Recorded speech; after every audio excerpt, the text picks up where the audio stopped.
Graça e paz, queridos. Amém. É sempre um privilégio, de poder compartilhar da palavra do Senhor.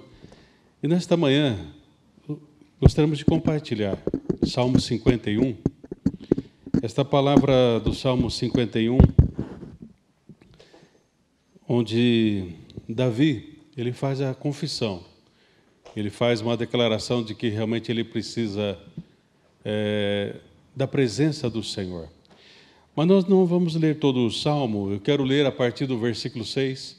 Então, Salmo 51, a partir do versículo 6, diz assim a palavra, queridos. Eis que te comprases na verdade, no íntimo e no recôndito me fazes conhecer a sabedoria.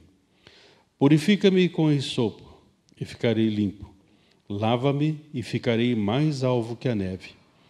Faz-me ouvir júbilo e alegria, para que exultem os ossos que esmagastes.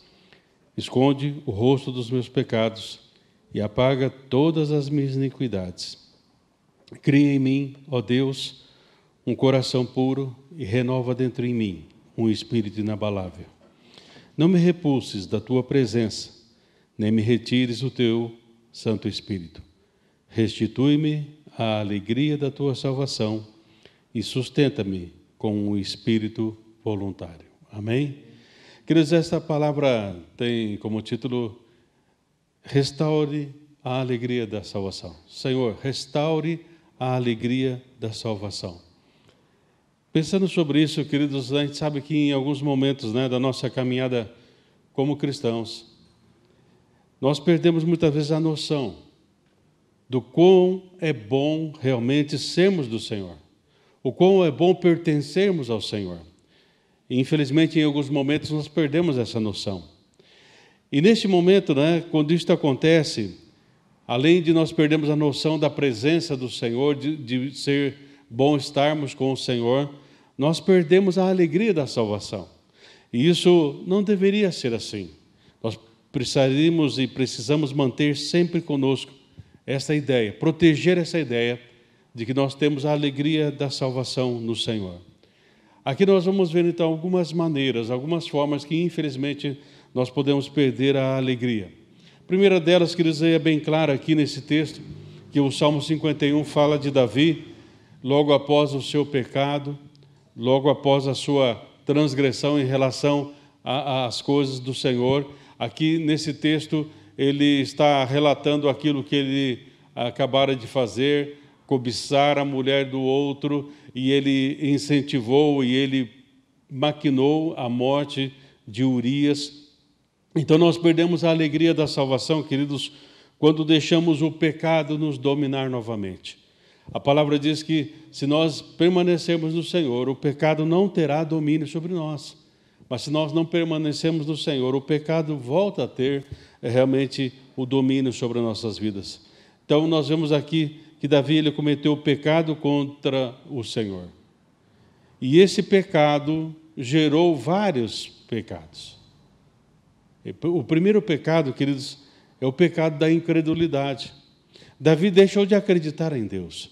Ele deixou naquele momento de buscar no Senhor a orientação para a sua vida. E por causa disso gerou várias ações pecaminosas. Ou seja, porque ele deixou de buscar o Senhor, ele então exerce esse pecado da incredulidade, então aí ele vai ter o adultério, aí ele vai ter aquele assassinato, e isso vai se distanciando do Senhor a cada dia. Então, amados, nós precisamos ver se nós não temos alguma raiz ainda de pecado nas nossas vidas que tem levado a ações pecaminosas. Mas Davi, ele foi confrontado pelo profeta Natã. E eu fico pensando, queridos, muitas vezes nós não gostamos de ser confrontados, mas muitas vezes nós reagimos de uma maneira contrária, porque não gostamos de ser confrontados. Mas aqui, Davi, ele foi confrontado por causa do seu pecado. O profeta vem e realmente diz: Davi, você está errado no seu proceder. E o que me impressiona aqui, queridos, é quando Davi fala: Senhor, não retires de mim o teu espírito. Ou seja, aqui nesse momento, Davi ainda está sensível à voz do Senhor. Ele está ainda sensível à voz do Espírito Santo. Por isso, queridos, ele vai confessar o seu pecado. Então, amados, muitas vezes o pecado, ele vem, mas nós não podemos perder a sensibilidade de ouvirmos o Senhor. Por quê? Porque o Espírito nos convencerá, diz a palavra, do pecado, da justiça e do juízo. E aí no versículo 9 do Evangelho de João, capítulo 16, diz, do pecado, porque não crê em mim. Então, em algum momento, Davi agiu com incredulidade. E isso o levou realmente a perder esta alegria da salvação. Ele parou de pensar, queridos, o quão bom era ele pertencer ao Senhor. Havia uma diferença enorme, se nós formos ver, entre ele e o rei Saul. Mas em algum momento Davi se acostumou com essa questão de estar na presença do Senhor. Mas quando Davi, queridos, percebeu o seu pecado e de que isso desagradou o coração de Deus, primeira coisa, ele se reconhece como pecador. Segundo, ele pede perdão. Porque você se reconhecer como pecador é uma coisa, pedir perdão é o passo seguinte que se faz necessário. E ele deseja novamente ter a alegria da salvação. Ou seja, ele fala assim, espera um pouco, eu troquei tudo aquilo que era transitório, o prazer transitório do pecado, diz a palavra, eu troquei o transitório por aquilo que é eterno. Ele falou, Senhor, restitui a alegria da salvação. Isso é muito melhor. Eu não tinha percebido que a alegria da salvação era algo importante e algo bom para a minha vida. Sabe, queridos, muitas vezes nós não percebemos isso. Há uma história, queridos, que eu achei interessante, que fala de Leonardo da Vinci, quando ele pinta o quadro, da Santa Ceia, que é um quadro famoso. Diz que Da Vinci ele procurou pessoas que ele pudesse olhar para aquele rosto e se inspirar para desenhar ou pintar ali o rosto de cada um dos apóstolos. E diz que então ele procurou uma pessoa e ele começou a olhar várias pessoas na cidade ali no seu caminho. E então ele se inspirou em um homem que apresentava assim um rosto firme, um semblante forte, olhos inteligentes, diz a história. Então, a partir disso, ele pintou o rosto do apóstolo João, inspirado neste homem. E aí, então ele foi fazendo esse quadro, queridos. Esse quadro levou tempo para fazer, não foi de um dia para o outro. Diz a história que quase 2 anos levou para que ele pudesse pintar esse quadro. E passado mais algum tempo, queridos, 1 ano e pouco, ele não conseguia encontrar alguém que o inspirasse a pintar o rosto de Judas. E ele estava encontrando dificuldades. Por fim, novamente, andando pelas ruas da cidade, ele encontrou uma pessoa. E diz o texto, um rosto duro, amargo e corrompido. Ele falou assim, esse aí é o rosto de Judas. Eu vou pintar. Eu vou pintar. E aí, então ele chamou aquele homem, olha, é o seguinte, eu quero pintar você assim, assim. Levou ele lá para o ateliê, tal, fez tudo certinho, pintou o rosto, desenhou ali, enfim. E depois ele pagou aquele homem a quantia que ele havia combinado. E diz a história que aquele homem, saindo assim, ficou olhando para o quadro, com aquele dinheirinho na mão, olhando para o quadro. Aquele homem, como diz o texto, rosto duro, amargo e corrompido. E aí, então, o Leonardo da Vinci fala assim, ô companheiro, você está achando que é pouco esse dinheiro que eu estou pagando para você? Qual que é o problema? E aquele homem fala assim, sabe, há mais ou menos 1 ano e pouco, eu estive aqui e você pintou o meu rosto. E esse rosto é o rosto do João. Ele falou assim, agora eu estou aqui, você está pintando o meu rosto como o rosto de Judas. Sabe, é interessante, aquele homem se deixou levar por caminhos tortuosos, caminhos obscuros, que roubaram a expressão da alegria do seu rosto. Sabe, amados, muitas vezes é assim, como essa história. Vai passando o tempo, e ao invés de nós mantermos aquele rosto alegre, jovial, nós deixamos que a obscuridade, que as dores, que os sofrimentos vão adentrando a nossa vida. E, queridos, nada se compara, realmente, Paulo fala assim, que nada se compara à sublimidade da revelação de Jesus. Mas nós não podemos perder a alegria da salvação, é isso que vai nos dar ânimo naqueles momentos difíceis. Será que alguma coisa tem roubado a nossa alegria da salvação? Será que nós temos olhado para o espelho da palavra, queridos, que é o espelho de Deus para nossas vidas?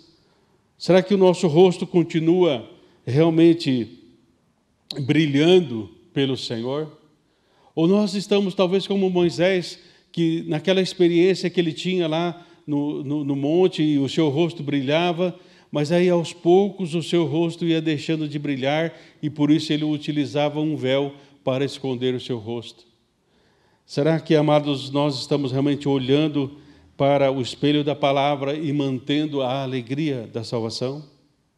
Então, amados, esse é o primeiro ponto que eu queria deixar, que muitas vezes nós perdemos a alegria da salvação por causa do pecado.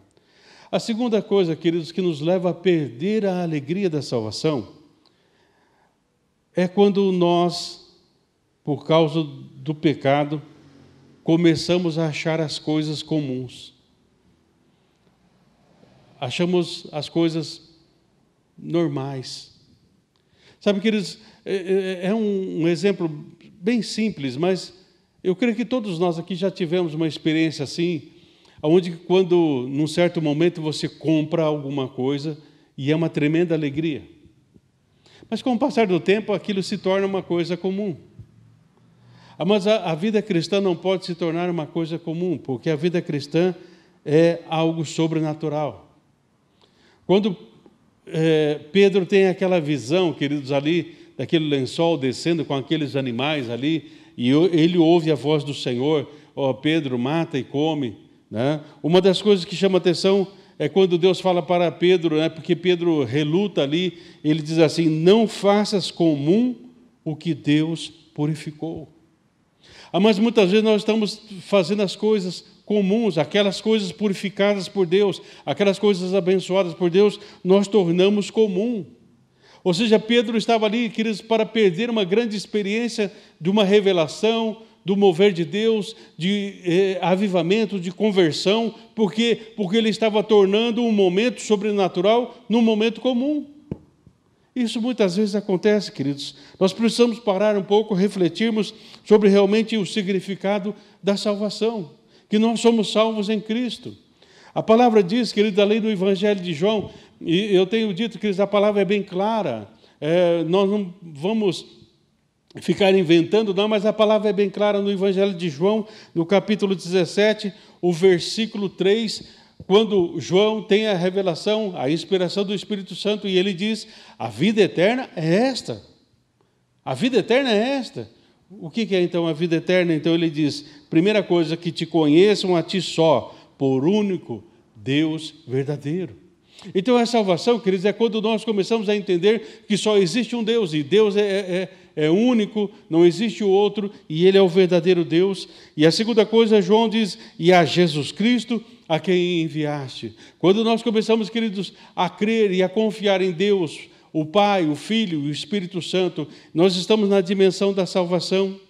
E Jesus diz ali também no Evangelho de João, capítulo 10, verso 28, e dou-lhes a vida eterna, e nunca hão de perecer, e ninguém as arrebatará da minha mão. Queridos, aqui fala assim, e dou-lhes. Eu não vou dar, eu não darei, eu estou dando a vida eterna.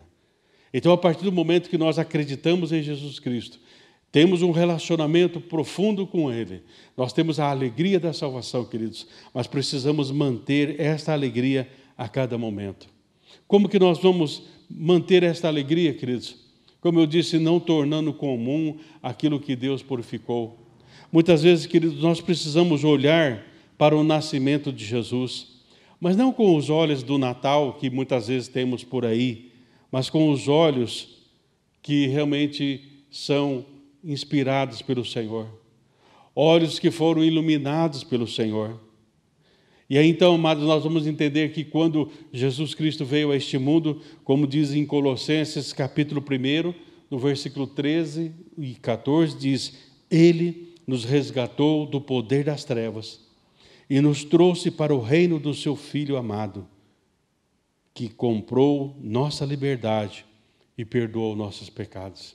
Será que nós olhamos para o Natal, o nascimento de Jesus, não como uma coisa comum, corriqueira, que todo ano tem, e tem velhinhas de Natal, e tem bolinhas de Natal, e tem isso e tem aquilo? Ou será que nós entendemos que aquele nascimento foi o rompimento com o reino das trevas e nos transportou para o reino do Filho amado e nos libertou realmente dos nossos pecados? Amados, nós precisamos deixar de tornar comum. Muitas vezes nós lemos a palavra, mas não prestamos atenção e não achamos realmente a ação de Deus algo sobrenatural. Nós temos, amados, que olhar para os encontros de Jesus e perceber a ação amorosa do Senhor, a ação libertadora, a importância que Ele dava para cada ser humano. E isso, queridos, vai nos levar a manter a alegria da salvação. Quando nós olhamos, queridos, para a história do Gadareno, aquele homem que andava no cemitério, que se machucava, aquele homem que estava perdido, sem rumo, mas o Senhor o encontrou. Mas isso traz alegria para nós, a alegria da salvação, de que sempre Deus vem ao nosso encontro e que não existe morte que possa superar a graça de Deus. Aquele encontro de Jesus com a mulher samaritana, onde Ele oferece uma água que poderia matar a sede dela para todo sempre. Aquela mulher, o encontro de Jesus com a viúva ali na cidade de Naim, onde o Senhor restaura realmente e restitui o filho dela. Aquele encontro de Jesus com o centurião, o encontro de Jesus com Lázaro e suas irmãs, onde Jesus traz Lázaro novamente à vida. Mas nós não podemos tornar comum aquilo que Deus santificou, aquilo que Deus purificou. Nós precisamos resgatar essas experiências e perceber que o mesmo Deus que encontrou essas pessoas foi o Deus que nos encontrou e nos trouxe a alegria da salvação. E precisamos manter esta alegria. Jesus veio para revelar, queridos, que em nenhum momento nós somos esquecidos. Deus sempre está conosco. Nós temos então um Deus que transcende a toda a nossa compreensão, Deus que transcende ao tempo e o espaço, e Ele está nos céus, mas Ele vive em nós através da presença do Espírito Santo. Amados, não pensemos apenas nas questões cronológicas. Muitas vezes nós ficamos pensando, foi há 2000 anos, isso, aquilo, ou muitas vezes não umas questões filosóficas, nós queremos entender as coisas, como que é ou não é. Nós temos que, amados, realmente entender que Deus fez tudo por nós, por amor. Tudo Ele fez por nós, por amor. Quando diz, uma história que perguntaram para um grande teólogo, Barclay, o que ele aprendeu em todos os seus anos de teologia, ele diz assim: Deus me ama, eu sei, porque assim a Bíblia diz. Amados, se em todos os nossos anos de vida de igreja nós não nos esquecermos que Deus nos ama, porque assim a Bíblia diz, queridos, nós vamos manter a alegria da salvação, porque nós não estaremos tornando comum aquilo que Deus purificou. Cristo, queridos, não apenas morreu e ressuscitou, mas Ele vive em nós. Ele vive em nós. Nós nunca, então, estamos sozinhos. Isto é um fato da fé. E se Ele está comigo todos os dias, até a consumação dos séculos, queridos, eu tenho que manter a alegria da salvação. Isto sempre será, queridos, algo sobrenatural. Esse relacionamento com Deus a cada dia, queridos, não pode se tornar algo comum. Eu tenho que entrar sempre na dimensão do sobrenatural de Deus para perceber que Ele está comigo e Ele me sustenta e Ele me ajuda. Então eu mantenho a alegria da salvação, porque eu reconheço que eu sou amado por Deus, porque o Deus que amou o mundo de tal maneira é o Deus que continua nos amando de tal maneira, e por isso Ele não enviou o Seu Filho, mas Ele nos deu o Seu Filho para morrer e ressuscitar e viver em nossos corações. Então, amados, Não perca a alegria da salvação. Muitas vezes, queridos, tem situações difíceis na vida. E muitas vezes as situações nos levam a perder ou roubar de nós a alegria. Há uma história, queridos, que me chamou muita atenção, de um homem chamado Allen Gardiner. Ele foi um tenente, da Marinha da Inglaterra. E ele trabalhou por muitos anos também, na Marinha, como, vamos dizer assim, um capitão. Mas ele tinha um fervor missionário, queridos. Ele tinha o coração voltado para as coisas de Deus.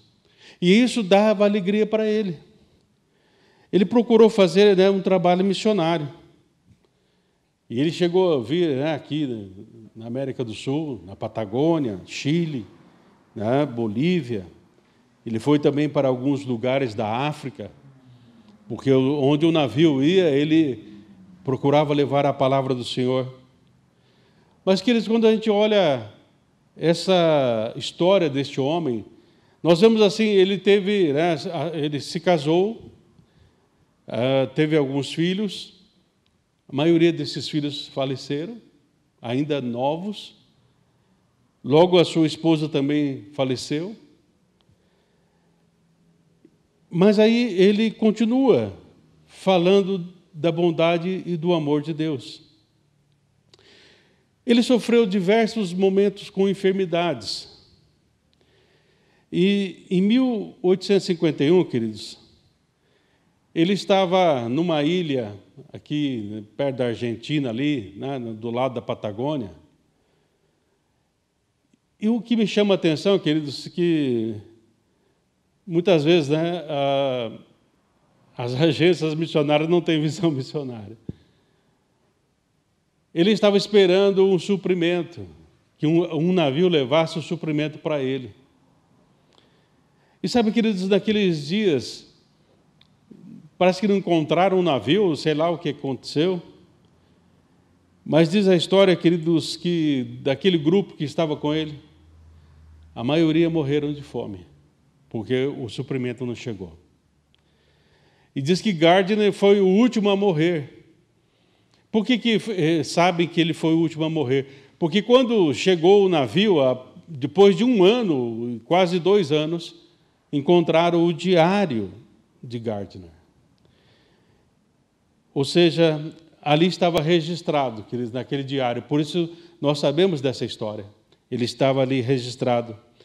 Ele fala assim: terríveis sofrimentos e privações. Ou seja, imagine, Eles não tinham armas, eles estavam esperando armas, porque eles poderiam caçar, eles poderiam, enfim, pescar, fazer várias coisas, mas eles não tinham recursos nenhum. Parece esse programa Largados e Pelados, aí, que a pessoa tem que se virar e construir do nada. Então ele fala terríveis sofrimentos e privações.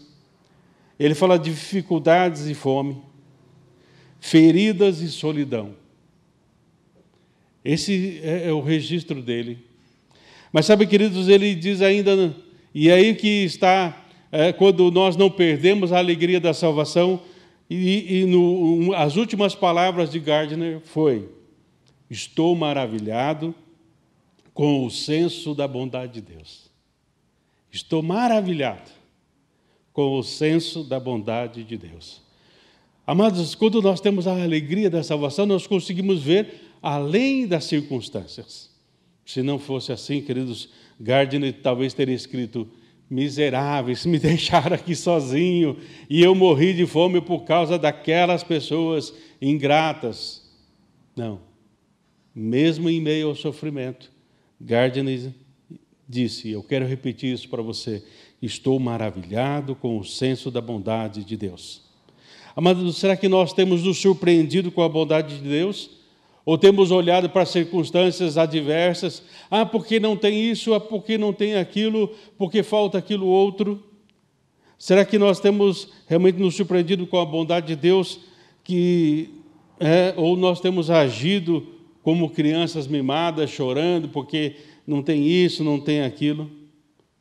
Amados, nós precisamos realmente restaurar a alegria da salvação. E uma delas, queridos, coopere com a obra de Deus. Gardner obteve alegria, queridos, porque ele estava cooperando na obra de Deus. E quando você trabalha para Deus, o seu trabalho não é em vão. Amados, nossos corações precisam se iluminar pelo que Deus já fez em Cristo Jesus por nós. E quando nós percebemos aquilo que Deus já fez por nós, nós mantemos a nossa alegria no Senhor, né? Porque nós estaremos cooperando com o Senhor.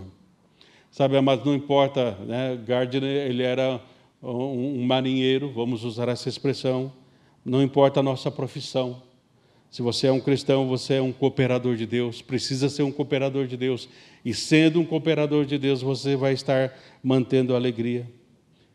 Alguém escreveu o seguinte, queridos: podemos ter uma longa e difícil jornada pela frente, muitas colinas escorregadias para escalar, mas podemos manter a alegria da salvação, porque Ele, o Cristo ressurreto, sempre caminha ao nosso lado. Amados, será que nós temos mantido a alegria da salvação? E eu tenho percebido que o Senhor anda comigo em todo momento. Como diz aquela canção antiga, Ele é o divino companheiro do caminho. Uma outra história, queridos, que me chamou a atenção, de uma pessoa que manteve a alegria da salvação apesar das adversidades. Há uma história de um rapaz, vou usar essa expressão porque ele ainda era novo, Hugh McGill. Ele era um jovem ali na Escócia, e logo com 20 anos, ele foi nomeado pastor da igreja presbiteriana. Mas ele não queria simplesmente ser um pastor, e naquele tempo a política, as ideias queriam adentrar a vida da igreja, mas ele começou a fazer parte de um grupo que foi denominado o grupo de uma nova aliança com Deus. E por causa disso, queridos, ele foi pregando a palavra, e logo no seu primeiro ano ele foi impedido de exercer seu ministério pelo governo. Ele foi impedido, porque não, esse tipo de mensagem da nova aliança de Jesus e tal, não. Você tem que se adequar ao sistema que os governantes, que o rei quer. E ele falou, não, eu vou pregar a palavra. É uma volta ao Evangelho. E aí, amados, em dezembro de 1666, em Edimburgo, McGill ele foi condenado à morte. Ele foi condenado à forca por pregar a fé em Cristo Jesus e não se adequar ao sistema daquela época. E nesse momento ele estava com 25 anos. Então o ministério dele talvez foi um ministério bem curto. Ele não fez nenhum quinquênio, pastor. Quando ele ia completar um quinquênio, ia ter um aumento, ele foi morto. Levaram ele para a forca. E sabe, queridos, quando nós vivemos na alegria da salvação, aquilo que nós falamos tem um peso. E ele, então, antes de ser enforcado, ele pediu a palavra, posso falar aqui? Antes, vocês vão me enforcar mesmo, vão me matar, não tem jeito, né? Mas posso dizer algumas palavras. E aí, então, essas palavras foram registradas. Alguém que estava ali, um amigo dele próximo, registrou estas palavras. E eu fiquei pensando, queridos, dentro dessas palavras, será que nós teríamos essa ousadia, diante da morte, nós proclamarmos a nossa fé em Jesus? E ele então diz assim, queridos, McGill, ele diz assim, agora deixo de falar para os homens, agora começa a minha comunhão eterna com Deus. Uma comunhão que nunca mais será interrompida. A Deus Pai, a Deus Mãe, a Deus amigos e parentes. A Deus Sol, a Deus Lua, a Deus Estrelas. Bem-vindo, Deus e Pai. Bem-vindo, doce Senhor Jesus, o mediador da nova aliança. Bem-vindo, Espírito Santo, Espírito da graça, Deus de toda consolação. Bem-vinda a glória de Deus. Bem-vinda eternidade. bem-vinda à morte. Queridos, esse homem não perdeu a alegria da salvação, mesmo em meio às dores e dificuldades. Por isso, queridos, para não perder a alegria da salvação, lembre-se do que Cristo já fez por você, por todos nós. Vamos cooperar com o Senhor na sua seara e vamos acreditar, queridos, assim como McHale, que ele tinha um futuro eterno com Deus. E desta maneira, não perder a alegria da salvação. Que nós possamos, amados, ser inspirados por Deus. E por esta palavra que Davi diz: Senhor, restitui-me a alegria da salvação. Amém? Feche os teus olhos. Senhor, nesta manhã, nós reconhecemos, Senhor, que em alguns momentos temos perdido a alegria da salvação. Poderíamos dizer, Senhor, usando uma palavra mais moderna, que nós entramos na vida cristã no modo automático, e aí então nós estamos vindo à igreja, e aí então nós estamos fazendo as nossas orações, as nossas leituras devocionais, mas de uma maneira automática, Senhor, e nós estamos, Senhor, muitas vezes não percebendo a Tua presença, e isso, Senhor, entristece a nós e entristece o Teu coração. Mas quando, Senhor, nós reconhecemos que em Cristo Jesus, tudo aquilo que o Senhor já fez, tudo aquilo que o Senhor conquistou na cruz, é algo que é para nós nos dias de hoje. Senhor, nesta manhã, nesse dia, restitui-nos a alegria da salvação, Senhor. É a nossa oração, na certeza de que somos ouvidos. Em nome de Jesus. Amém. Amém, queridos. Deus abençoe.